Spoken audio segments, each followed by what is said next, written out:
ಹೊನ್ನಾವರದಲ್ಲಿ ಮರಕ್ಕೆ ಡಿಕ್ಕಿ ಹೊಡೆದ ಕಾರು.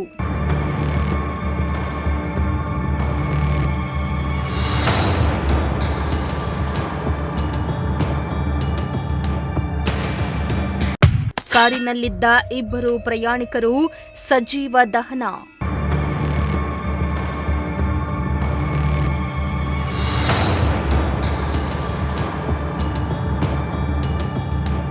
ವೇಗವಾಗಿ ಚಲಿಸ್ತಾ ಇದ್ದ ಕಾರೊಂದು ನಿಯಂತ್ರಣ ತಪ್ಪಿ ಮರಕ್ಕೆ ಡಿಕ್ಕಿ ಹೊಡೆದು ಭೀಕರ ಅಪಘಾತ ಸಂಭವಿಸಿದ್ದು, ಡಿಕ್ಕಿಯ ಬಳಿಕ ಕಾರು ಪಲ್ಟಿಯಾಗಿ ಸಂಪೂರ್ಣವಾಗಿ ಬೆಂಕಿಗಾಹುತಿಯಾಗಿದ್ದು, ಕಾರಿನಲ್ಲಿದ್ದ ಇಬ್ಬರು ಸ್ಥಳದಲ್ಲಿ ಸಜೀವ ದಹನವಾಗಿರುವ ಘಟನೆ ಉತ್ತರ ಕನ್ನಡ ಜಿಲ್ಲೆಯ ಹೊನ್ನಾವರ ತಾಲೂಕಿನ ಗೇರುಸೊಪ್ಪ ಸುಳೇಮುರ್ಕಿ ಕ್ರಾಸ್ ಬಳಿ ನಡೆದಿದೆ.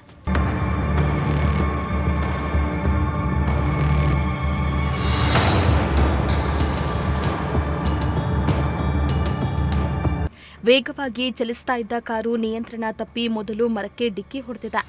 ನಂತರ ಕಂದಕಕ್ಕೆ ಉರುಳಿರುವ ಅನುಮಾನ ವ್ಯಕ್ತವಾಗಿದೆ.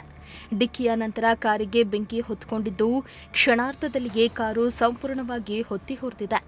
ಬೆಂಕಿಯ ತೀವ್ರತೆಗೆ ಕಾರಿನಲ್ಲಿದ್ದ ಇಬ್ಬರು ಪ್ರಯಾಣಿಕರು ಹೊರಬರಲಾಗದೆ ಸ್ಥಳದಲ್ಲಿಯೇ ಸಜೀವ ದಹನವಾಗಿದ್ದಾರೆ. ಇನ್ನು ಬೆಂಕಿಯ ತೀವ್ರತೆಗೆ ಕಾರಿನ ನಂಬರ್ ಪ್ಲೇಟ್ ಹಾಗೂ ಮೃತರ ಗುರುತು ಪತ್ತೆಯಾಗದಷ್ಟು ಸುಟ್ಟು ಕರಕಲಾಗಿದೆ.